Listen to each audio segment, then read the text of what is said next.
Testes, 1, 2. Oh, okay. Should I slide down more? Sorry. Always. Oh, we're gonna get real close. We're gonna get real close and personal. Fucking man Sit love. down one time. I slid Where down. am I going? I slid down a little. I tried to make a little room here. Yeah, Am I you're good? absolutely fine. I cover a lot of space. There's nothing wrong with that at all. I know, right?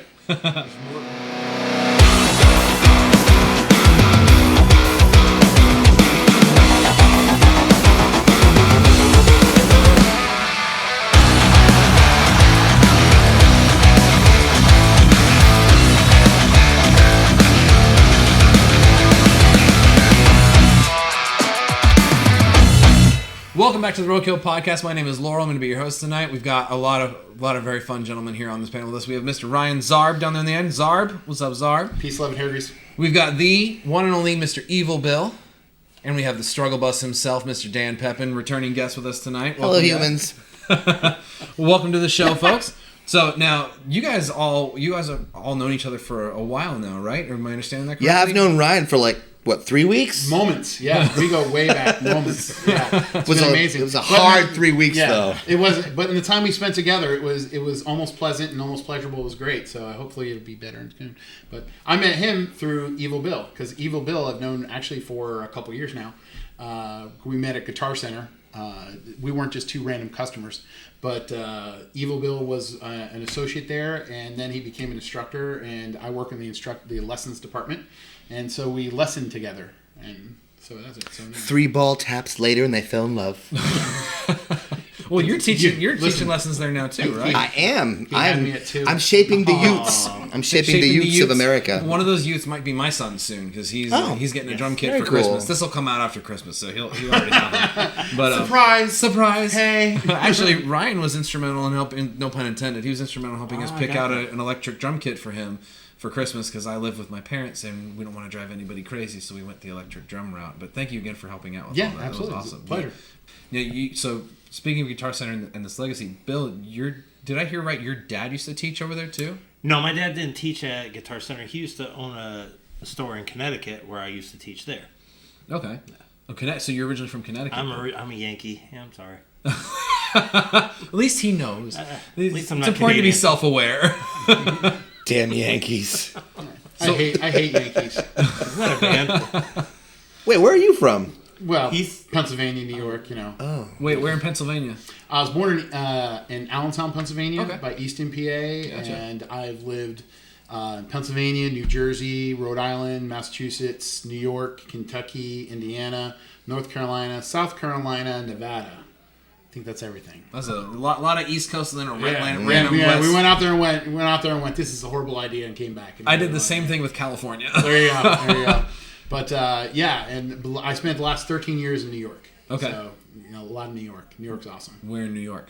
I was in. I spent half the time in Syracuse, New York area. The other half of the time over by Rochester. There was a school south of Rochester in a town called Lima.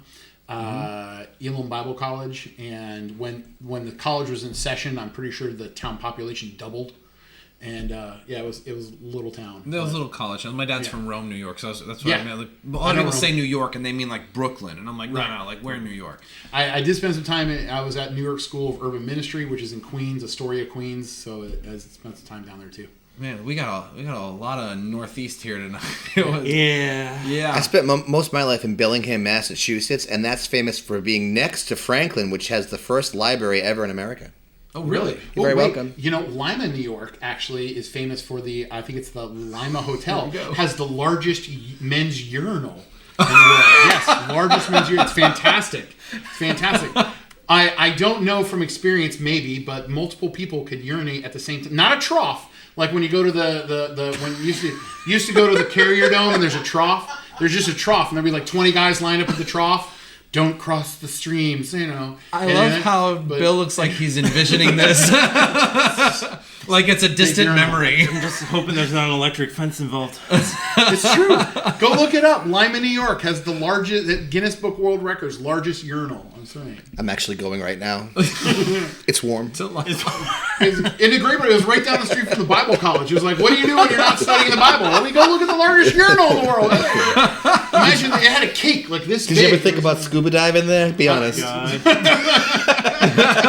Your laugh says it all right. You guys are talking to a scuba instructor. Like, let's not go there. Hey, I don't know. Have you done many urinals?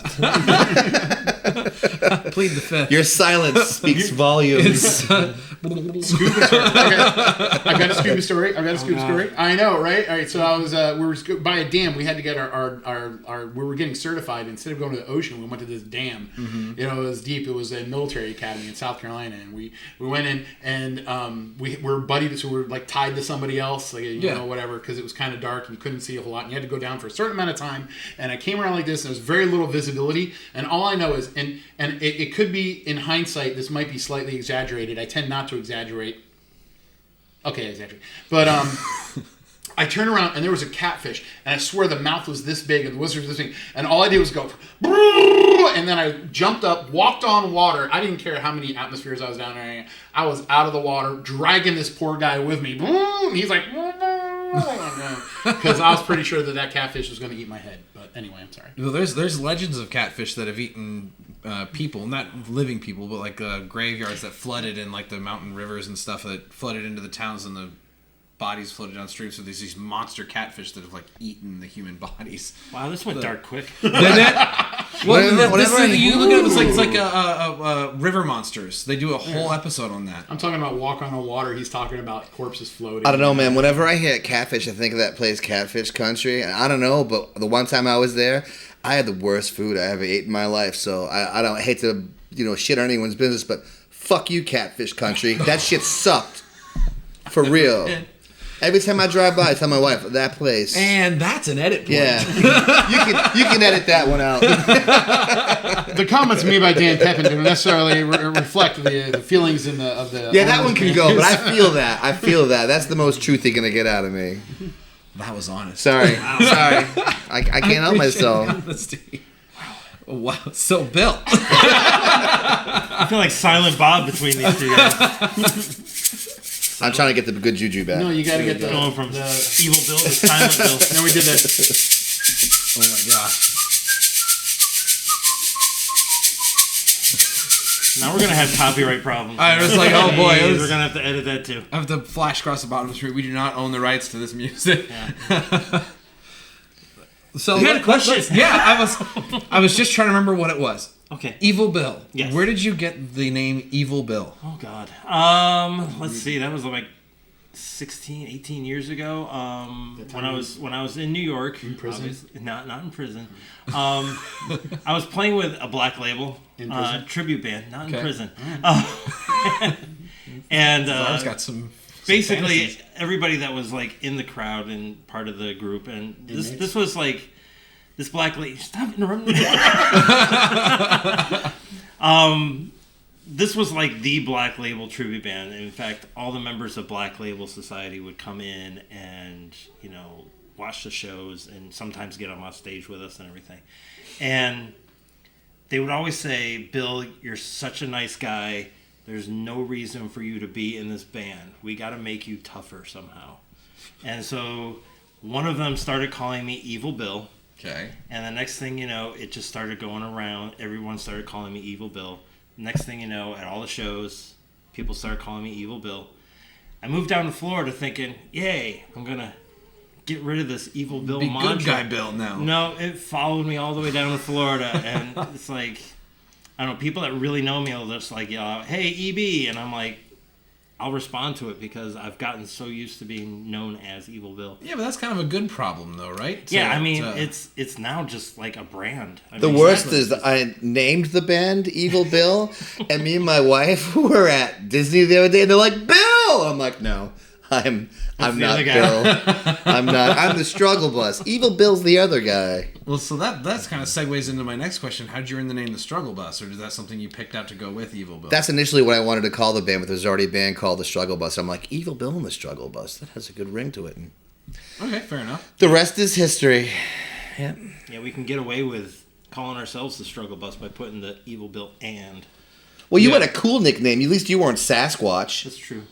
For crying out loud. That's literally my name tag at Legoland was Sasquatch. Really? Yeah, absolutely. Sad, actually. Originally it was Pony Boy.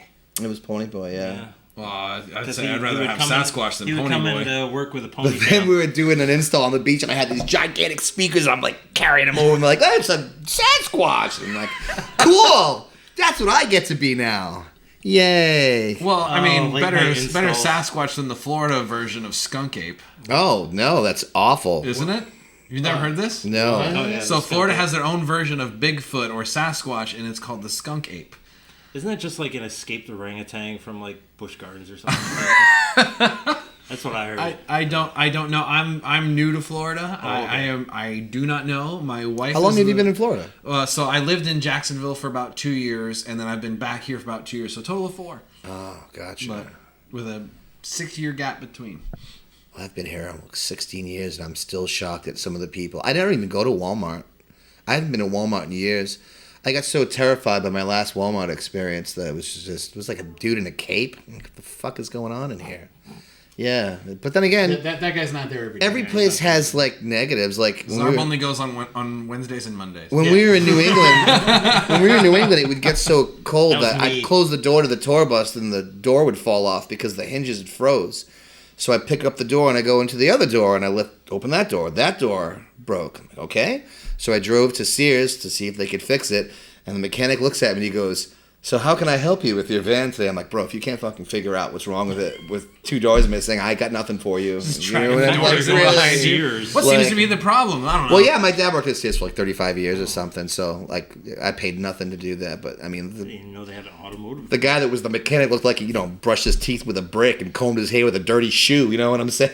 Like for real. I don't know what you're saying, but No? that's okay. You've never seen that? I know. It sounds awful, but Is that a New England thing, Bill?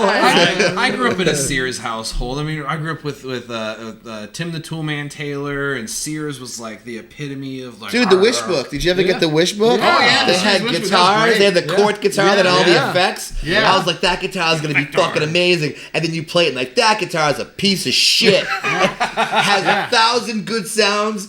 No, it has 1,000 sounds, but none of them good. Yeah, it's terrible. It was plastic. Oh, yeah, it was plastic. awful. Yeah. Yeah. Oh yeah, that was fantastic. Had delay. You couldn't control the time or the level. You get what you get. There you go. Here's some delay.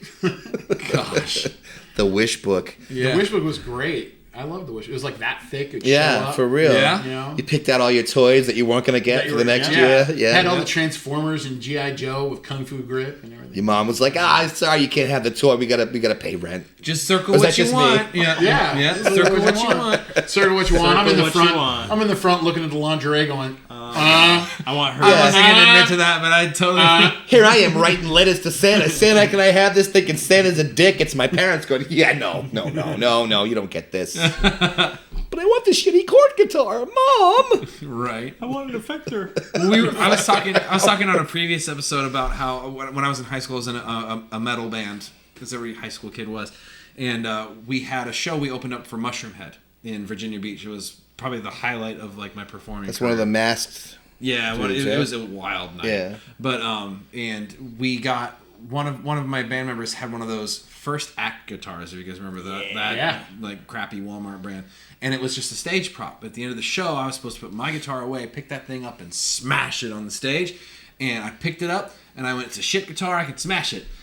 It's a shit guitar, I can smash it. It don't smash. It's a guitar, I can smash it. It's a guitar, I can't smash it. And I couldn't bring myself to do it. I couldn't bring myself to do it. That's because 9 times out of 10 they pre-break them, right? They put a stress crack in or something. So there's a video online somewhere of me, Jeremy, Liverman, of me bashing a guitar over Jeremy Liverman's head.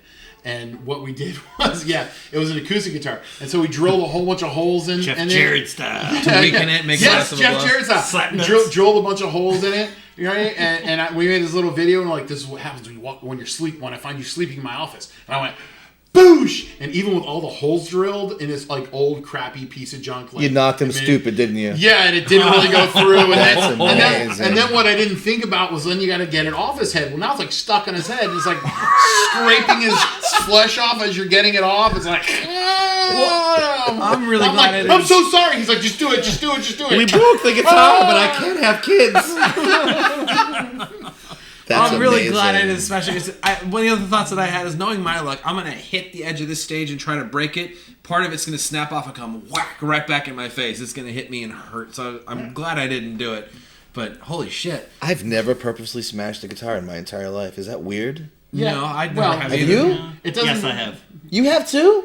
I had. damn it, When I'm I a was in high pussy. school, just like What the fuck? The thing is, high school. the thing is, I knew I was like 'cause 35 when I did this. I tried bashing it, but the thing wouldn't break. Last I week. did like a practice bash during one of the rehearsals, and it didn't break at all. So I realized that I had to take like all the screws out of the bolt of the neck, so that when I hit it, the thing would like go in two pieces. But I'm so really fucking cheating. useless. I'd never done that. How have I never done that in all my years of playing? I never smashed a fucking guitar. Well, obviously, you need to work on yourself. And you know what? It's I, okay. yeah, It's okay. I think what It's it is poverty. It makes me not want to smash a guitar because I have to buy another one. Facts. But How many do you I'll have? just put Yeah, together like, Do one. I have? I have 31, but you got more than me, right? I You think I got. have like 40. Yeah, he's got more than I do. Holy shit. But I only have 26 or 27 at the house and some are at friends' houses. And I know my nephew's got an Ibanez, like a really nice glow-in-the-dark one. So I have one at this- your house. Yeah, I have one of your. Yeah, I have your Brian May May one. guitar. Have you guys seen Roadkill Drums glow-in-the-dark drum kit that he's been working No. on for a while? Can I tap it? We'll have to go check that out after we finish the episode here. But you can check it out online can too. we It's tell the okay. glow-in-the-dark condom joke now? Go for it. Why You do a strobe light? Why do you use a glow-in-the-dark condom? What? So you can wrap your knight in shining armor. Oh. I really wanted a strobe light joke. Rewind.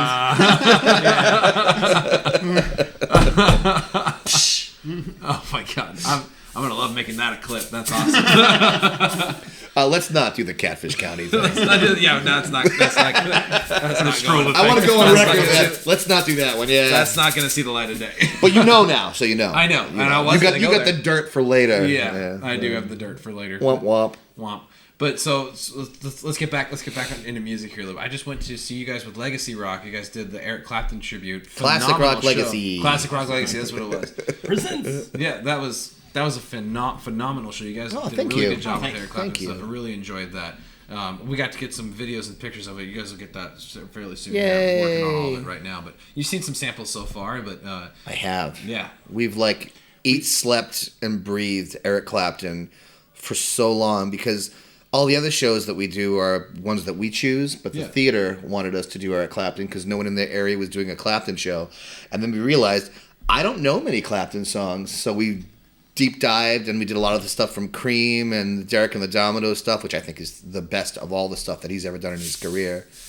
And the solo stuff, and of course, Bill's playing 6,000 instruments. Yeah, you know you guys what are I'm all saying? over the place. I only had 2 guitars. This time only 2. Usually he's got a ukulele and But yeah, when we do the Beatles shows, there's like so many different tunings and everything, and instead of me like retuning a guitar before every freaking song, I just like grab a different guitar that's in that tuning and It helps when you have a 40 of them. ukulele. I think that's the first show we've played where every single one of us was out of our element. Because I don't dislike Clapton at all by any means, but that's not what I listen to. You know what I mean? Because I listen to weird stuff, anyways. I guess other than Beatles, I listen to like Sparkle Horse and Hours and stuff that your average human being might not even know of, like real weird indie alt type of stuff. Rainbow Kitten Surprise. I've never heard Rainbow Kitten Surprise, but it does sound quite lovely. It does sound lovely. But yeah, so what we do? We're doing The Wall next, The Wall next, and then OK Computer by Radiohead, which will be That'd be cool. that's gonna be a fun one. Okay. That's gonna be a fun one to do. It's the first one we're doing that's like out of the 70s. I would love to do My Chemical Romance's Black Parade, but I know he doesn't. He's probably never even heard it. I've never heard it. And I thought, yeah, that would sell great. That would sell great. And then See, like that's not a bad idea. But like a month later, My Chemical Romance announces that they're going to go on a big stadium tour and they're going to perform Black Parade. They're filming it too. Yeah. They're making a whole And, movie with it.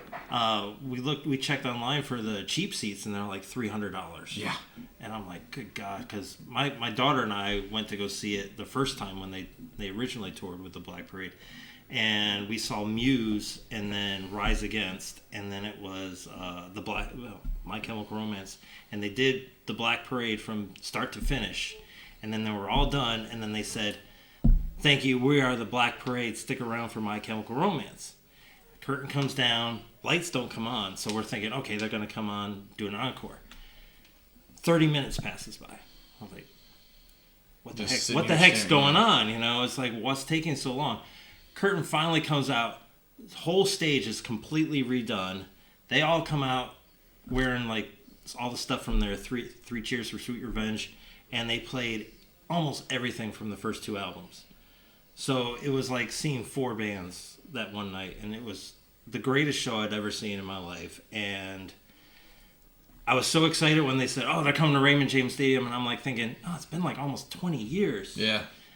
How good can it be? You know, and it's like, is it gonna have the same magic as it did, 20 years ago?" And I just can't see myself spending $300 for that, because I just want to keep that memory of the original experience in my head. And I can understand. It's like I remember, was it not too long ago, the Who announced a like a reunion tour, and I saw the Who when I was a kid. And I was like, I don't want to go see that. Like, they're really old now. I'm sure they still sound really good, but I don't want to tarnish the memory that I have of seeing them perform. Right. But the thing is, my wife and I went to go see the Rolling Stones at Raymond James Stadium, and it was like a couple of years ago, and they were phenomenal. Yeah. I mean, it's like Mick Jagger was running all over the freaking place, and that guy's like almost 90. Well, cocaine's a hell of a drug. Oh, yeah. I'm pretty sure they're pickled right now. I mean, Keith Richards didn't even look like he looked like he was air guitaring, and Ron Wood just basically carried that entire band. But doesn't Keith Richards like go to like Europe and have his blood transfused like every year or something? It's funny because the Rolling Stones has like a ton of good albums, like okay albums. But have you ever heard Goat's Head Soup? That's a perfect album.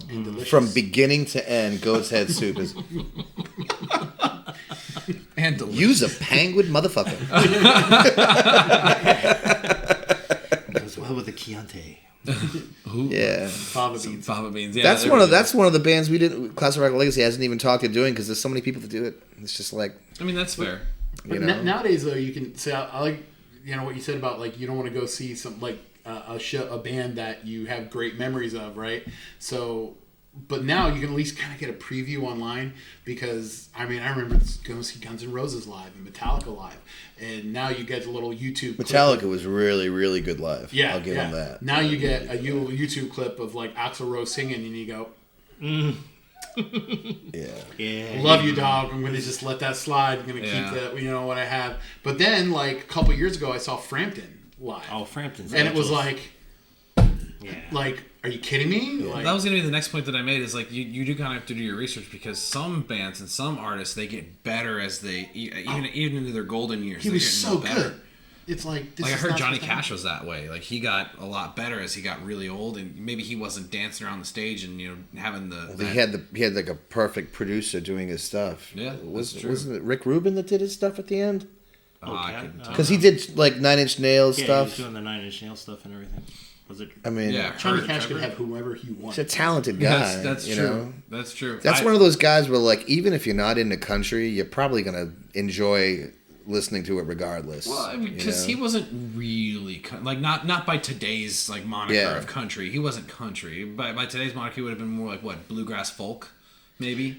He was a storyteller. Yeah, he was a storyteller, and that's something that you don't get in. And I love Johnny Cash, like everything by him, and I think the big difference, one of the differences that I've seen in him compared to a lot of popular music now, is he tells a story, like from the beginning of the song to the end of the song. There's like a story, like you're watching a movie or you're hearing a play or whatever. And there's nothing wrong with whether you write a song that way or don't, whatever. But he was a storyteller, and I think musically it's just different, whether you call it country or bluegrass or whatever. I mean, everything he did was 12-bar blues. There's a weird 6 degrees of separation from everything, because my introduction to country was through Eric Clapton. Because when I was a young kid, my grandmother used to drive us to Canada to visit our family, and all they had was an 8-track player. So I'd be like, hey, you got to go buy me some 8-tracks. And I had heard Bell Bottom Blues, and I knew it was Eric Clapton. I just didn't know it was Derek at the Dominoes. I said, I need that. I could listen to that over. So she went to the record store. Remember those? Oh, yeah. And she said, I want to get Eric Clapton's Bell Bottom Blues. Well, they didn't have it because it's not Eric Clapton. It's Derek and the Dominoes. And she said, well, do you have any other music that's like that has a lot of good, soulful guitar, some rock? And they gave him Always on My Mind by Willie Nelson. You told us at I the took show, that home. Kind of the same thing. And I put that A-track, and I'm like, I don't know what this is, but this is pretty cool, too. So I never even got the album Bell Bottom Blues till like 4 or 5 years later when I figured out that it wasn't even Clapton. But that got me into them, and it got me into the band. I don't know if you ever listened to the band. If you haven't, they're one of the most amazing bands you'll ever hear ever. They actually were the backing band for Bob Dylan first, and then Bob Dylan was like, you need to go on your own. And they made the songs from the Big Pink. Man, you got to hear that album if you haven't heard it. It's just Americana. So everything goes back 6 degrees of separation. You know what I mean? Well, kind of going further down that rabbit hole, the way I learned about Eric Clapton was because I was listening to Jimi Hendrix. So I remember seeing clips of him playing. Love Hendrix. all over the so fucking place. And someone said, "Did you see? Have you heard the story about Eric Clapton not Eric Clapton, Jimi Hendrix upstaging Eric Clapton in the UK?" And I was like, no, there's a fucking documentary out about this shit. Yeah. It's hilarious. He goes, hey, Eric, why don't you come up here and tune my guitar? Yeah. That's the problem I have. Did it happen? I would never. Did it not happen? So he had a lot of ego, but the favorite part for me is it's just funny. Like, it's not really stepping on anybody's toes, but I guess he asked Eric Clapton if he'd come out and play on a couple songs with them. And Clapton, being generous, was like, yeah, sure, come on out. So he comes out on stage, and he goes on like a 10-minute guitar solo and is just going fucking nuts with it. Yeah. Clapton threw his guitar down, walked off stage, walked right up to Jimi Hendrix's manager and said, is he always that fucking good? And that's kind of where that whole feud really started, because when Jimmy came off stage, he was feeling like, king shit, a shit kingdom. And basically said, yeah, why don't you tune my guitar, and kind of started that bad blood. That's a problem we have is, like, I would love to do Hendrix for Class of Rock Legacy, but I don't think that's right. I don't think that's right. First off, I'm a white Canadian American who plays Spanish guitar. Now, for the most part, I think that would be awful. But I don't feel so bad about Clapton. But then again, you have Clapton the musician and then Clapton the person, and they are two completely different things. So... Yes. But with Hendrix, I would love to do it, but I just wouldn't feel too comfortable with it. Plus, he's legitimately known as one of the best guitar players in the world. How pompous are you if you're doing that show? Do you know what I mean? Yeah, there's a certain amount of ego that you have to have. That's too much, you know? I mean, I can rip, but, like, you're not that guy. You're not that guy. Hendrix had a way of playing rhythm guitar. I think he was a better rhythm guitar than he was a lead guitar player, and that's probably sacrilege, but... Do you ever notice his fingerings? He's using his thumb on the back of the neck for a lot of those notes. So he frees him up to do these weird 9th chords and these weird 13th chords and these weird, 2nd and 3rd inversions. And his soloing was great. I love his soloing. Machine Gun's probably the best guitar solo ever recorded. Yeah. But even the Wind Cries Mary, those chords, the opening chords, those beautiful ones. I don't care how old you are, you hear those chords, and you're like, wow, that sounds fucking cool. Well, that sounds fucking cool. He had the ability to play rhythm and lead at the same time. Exactly. Is with all those chords and different. And when you're in a 3-piece, you better be able to do that. And he's playing in a 3-piece. He's playing live in a 3-piece. Yeah. I mean, you do a recording, you can double track, over track, whatever. But he's playing live in a 3-piece. I've got so many leafs out of his book, and especially with him, he does the talk box stuff. Yeah. I don't even do that. Like, what guitar player lets the bass player do the talk box? So that's how we mess it up. We just switch it up really weird. People go to see the Cars, we do Let's Go, and they're looking at me for the wow, and here's Bill doing it on the bass. It's you have a 3-piece, you got to know how to fill up sound and do weird things, But it also gives you, having a 3-piece kind of gives you the freedom to move around a little bit more too. Yeah. Like, you're playing bass in a 3-piece, you can explore your territory. You have more room to play. If you're playing bass in a 3-piece and you're just getting doom, that's not gonna, And Evil Bill is participating. Evil Bill is theatrics. It really, you don't get 1 million views for playing upside down and all that stuff. It's 70% music, 30% it's comedy. fun. And almost all the comments are positive, but Almost all the ones that are negative, they're like, And the ones oh, that are- he's just showing off. It's like, dude, yes. That's the point. Yes, That's the because point. no one's going to watch you sitting like a deer in the headlights. I don't care how amazing your guitar solo is. If you look like you're scared and you're about to, clench in a shit from coming out, then no one's going to want to watch you, man. Yeah, I don't mind if people look at this idiot. I've seen that clenched look on your face. Yeah. I don't mind if people look at this idiot, because that 1 million view video that I was doing all that stupid shit, yeah, it's crazy. It bought me groceries. It paid my electric bill. They don't understand.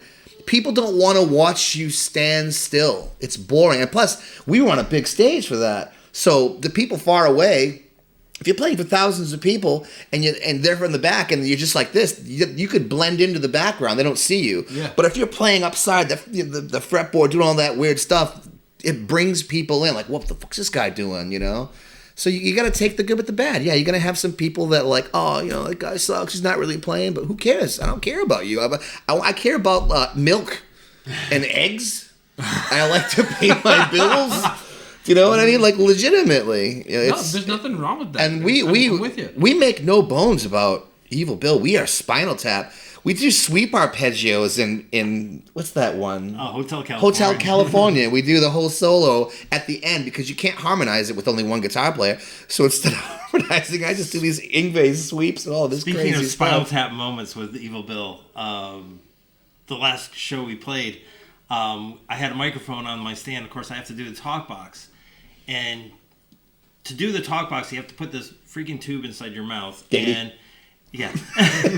And basically you shape your mouth to the sound that you want. But you have to have your mouth right next to the microphone. Yeah. And I was getting shocked from this microphone all night long. And oh my God, my lips were completely numb. And he's making fun of the fact that I'm getting shocked. And he turns around and clips his nose ring against Shock my nose ring. And he shocks his nose, and it was like, this is definitely a Spinal Tap moment going on right now. I got some We're, good nose completely rings getting once though. That same club electrocuted. weeks ago, I went to put my guitar behind the head and it got caught on my nose again. It fell in the air. I caught that son of a bitch playing with one hand, put that fucking thing back in my nose and continued the solo. If that ain't fucking rock and roll. That's but some metal I'm telling you, that's why people like Evil Bill, because we don't fucking take anything serious. We don't play anything right. We play, good, but we just have fun. I'm so sick of just boring shows. A good friend once told me, when it comes to music, if it ain't fun, it ain't worth it. That's it. Well, all right. Tom Petty quote from a movie. He was doing an interview. He said, "It's rock and roll, man. It's not supposed to be perfect."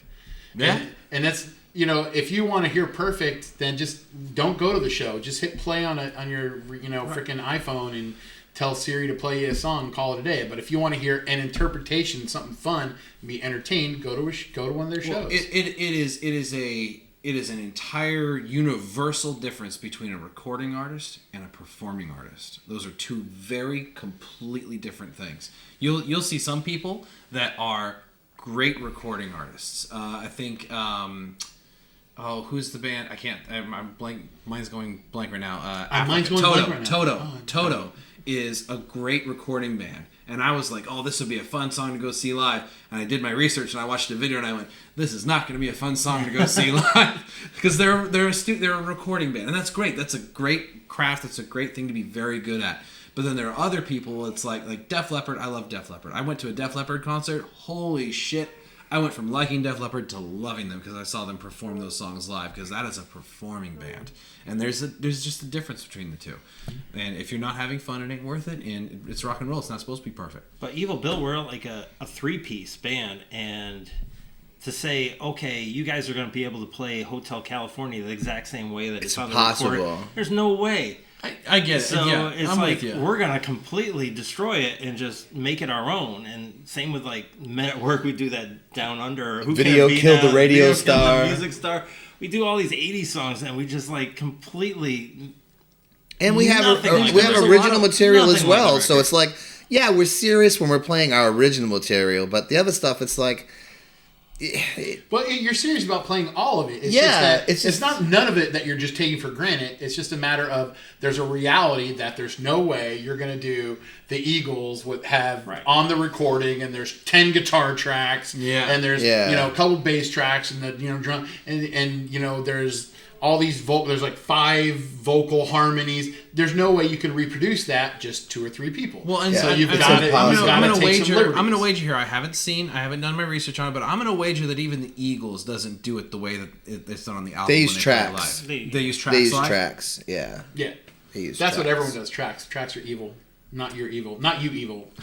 Yeah. Different evil. They're I play in evil, another like band that uses a Deville. lot of tracks. I hate Well, tracks. I mean, There's an art form to everything, right? And if you're using tracks for the style, the sound, and the experience you're trying to create, awesome. Go for it. I can't do Power it to because you. there's no possibility of improv. So I can't go off script. And I'm if- stuck to a script. So whenever I'm stuck to a script, that feels like a job. Do you know what I mean? And I understand why people do that. There's room for it. I'm not, I don't want to be like, hey, fuck everyone who uses tracks. You're all fucking Nazis. It's not how that is.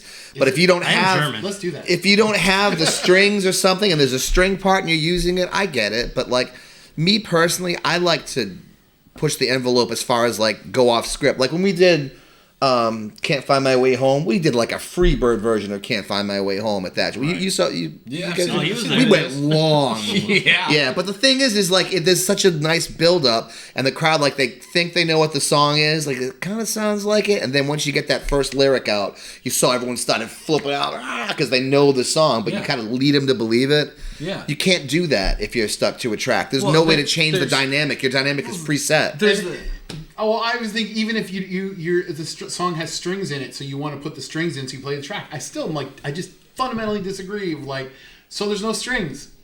So what? Yeah. You know, either cover it with something else. Is it really that important? Is that the determining factor of whether the song's going to be good or not? Do you feel that as a band you're not good enough to play this song, that people are going to recognize it without having that stupid string part? It kills me.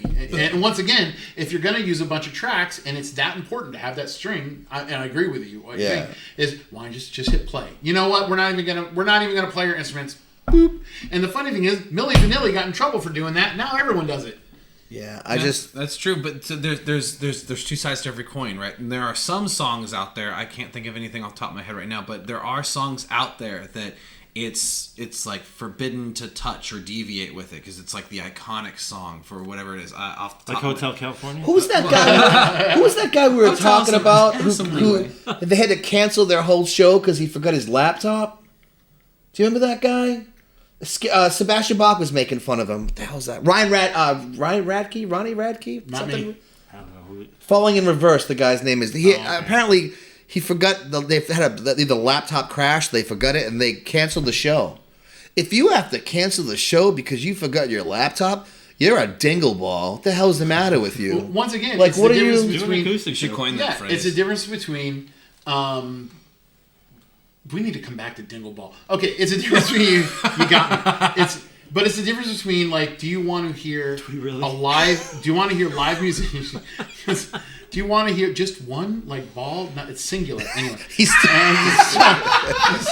shouldn't they at least come in a pair? I don't know. I don't know, but me and Bill almost just held hands while talking about dingleballs. It got weird. It got really weird. It got just about to step off really camera and let weird y'all in have your there. moment. You know what I'm saying? Whoa! Double barrel shotgun, baby.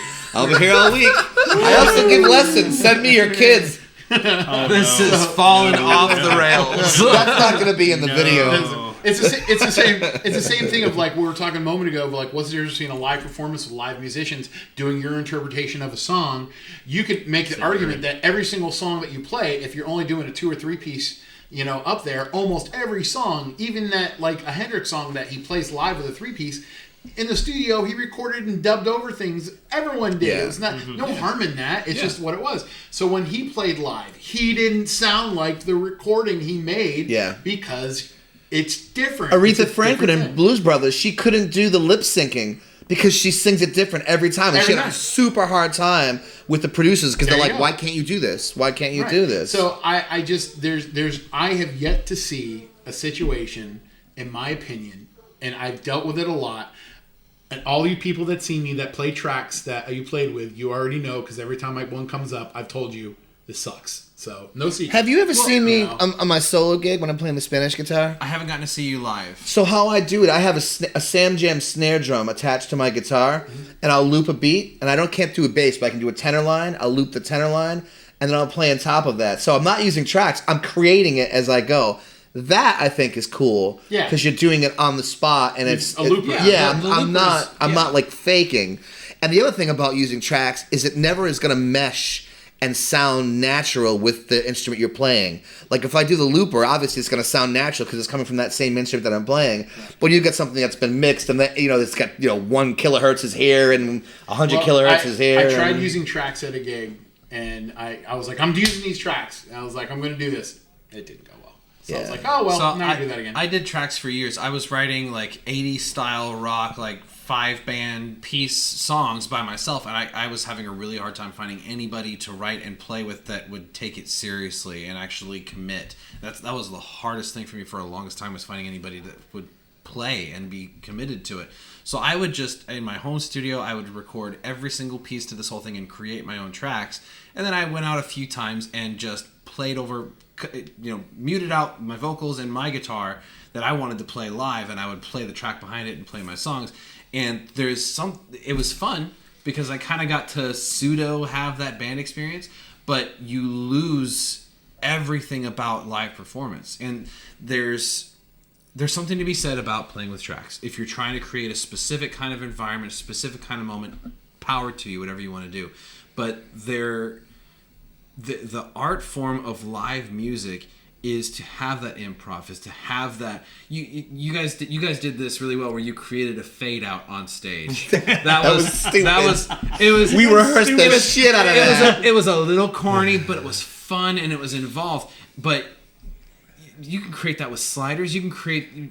But there's other things that you can do with recorded music that you can't do live, and that doesn't mean live music is worse. It means now you have the freedom to make it something new live. I knew you guys would have been mad at me. Whenever they faded it down, I wanted to fart so bad. So bad. I just wanted to be like a fucking ripper. Like, everyone's like, dun, dun, dun, run. I was like, ah. Would that have made you a dingle ball? I think it would have.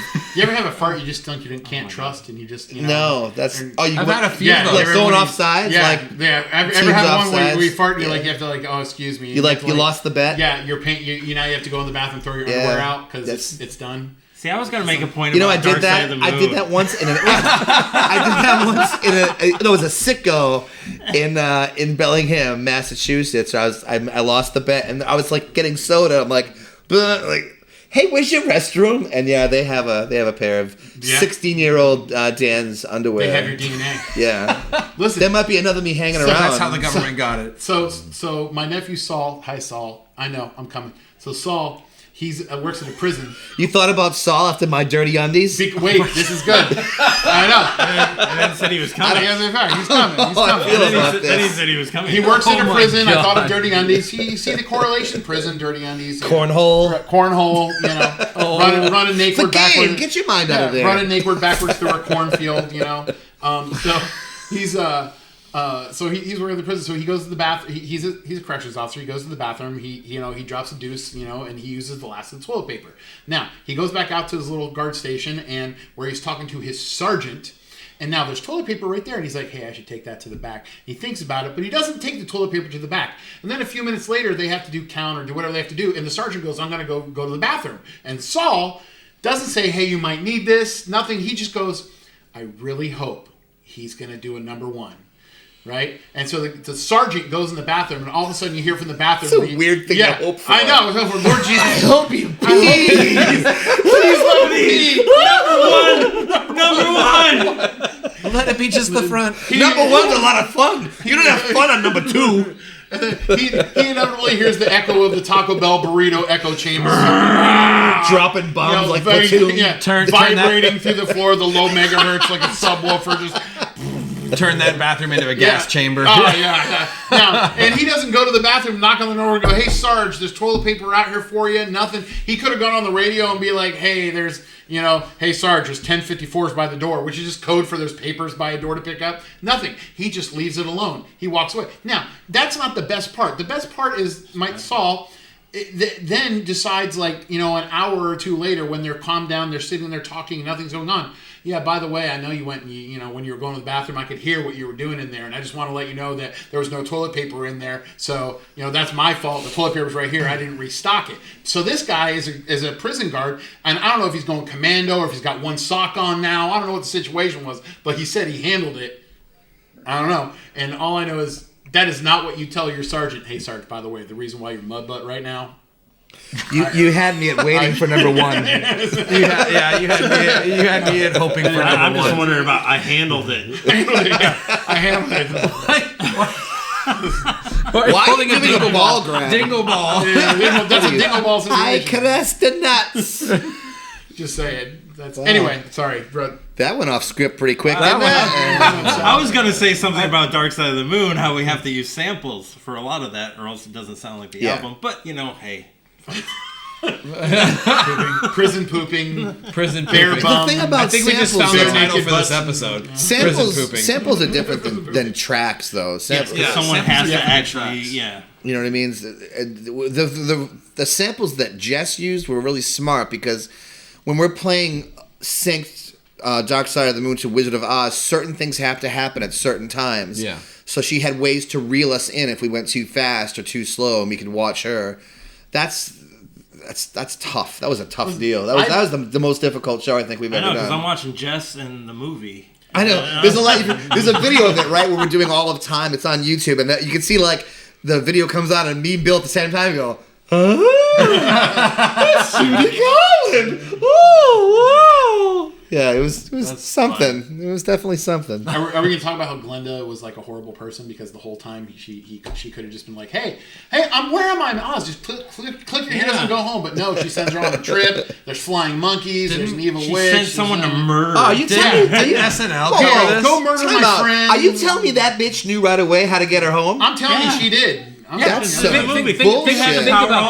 Think about this. Glinda meets her at the beginning of the movie and then tells her to go see this wizard that doesn't actually know shit. And then after the wizard just goes, oh, sorry, and flies away in his balloon, she just goes, just click your heels together 3 times. She knew the whole time. Which means she's evil, horrible person trying to get Dorothy to do her bidding for her, which makes her evil and horrible herself. Have you seen Wicked? Yes. Enough said. I haven't. Go see Wicked. You just ruined it for me now. Now I can't look at Wizard of Oz. I'm thinking, you dirty bitch. Go see Wicked. You ever go to the bathroom it'll really hard and it does hits a really the water, good job. splashes up, and your whole butt's wet, and now you guys spend 5 minutes. It's the worst. Wait a minute. Why are we back on the toilet? I don't know. I don't know. Yeah, on that track thing, though, another reason why I like being able to like not have tracks and stuff to be able to go nuts is because I have to freak him out when we're playing. Yeah. Like, I'll try and play as fast as I can. Like, I'll do, like, 64th note trip. It's not even music at this point. Just to wait to see him just go, fucking asshole. In, like, the worst song, too. It'll be like, you can't always get what you want. And then I'll just see that they're like, I don't even think I play for the audience. I think I play for Bill. I think that's it. I was going to say, you can see the stage facial expressions. You were holding hands a little while ago. You know, if you got to take a shot in the mouth for the team, sometimes you got to do it, man. Yep, there you go. Don't put that on the broadcast. Bill, you're taking shots in the mouth. I don't know what's happening here right now. But. Yeah, this was a long podcast. This was. All right. Well, on that note, guys, hope we go get some drinks and bonfire and snacks and stuff. Bye. Thank you guys so much for coming out tonight. Make sure you check out Evil Bill, the Struggle Bus, Classic Rock Legacy, and me coming out to Guitar Center. Zarb, where can we find some of your music? You can look up Ryan Zarb on iTunes, Spotify, YouTube, Amazon, wherever you. Ask Siri, she knows me. We're tight. We go way back. Yep. There you go. Evil Bill's also on Spotify and Amazon, all streaming services. Yep. Daniel Pepin's music is also on the streaming services. You can listen to them. 250 times you stream a song, we get a dollar. Sure. That we split 3 ways. Yeah. 250 views gets us $1. $1. Yeah, well, we talked about that 33.3 last season. Yes. But alrighty, guys. Well, thank you so much. Let's go outside and get some snacks. All right, bye, humans. Bye. That was fun. That was a lot of fun.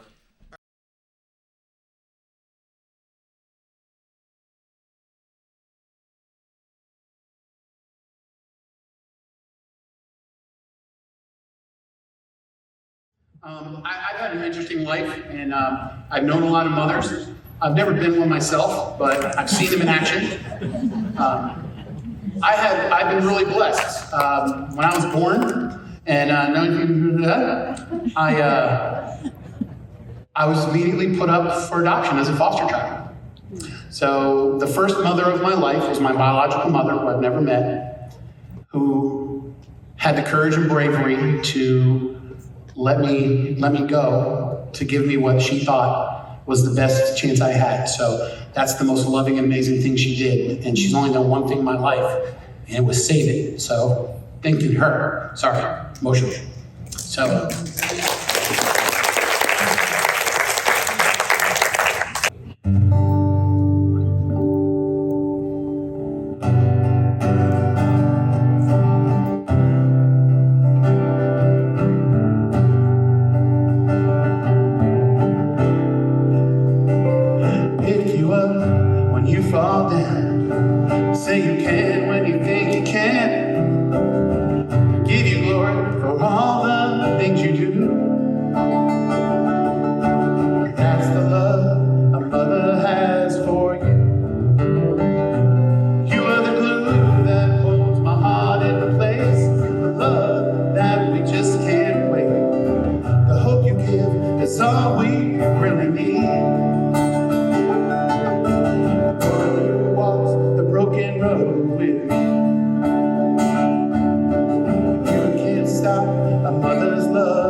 Remember that day when you fell down, you scraped your knee.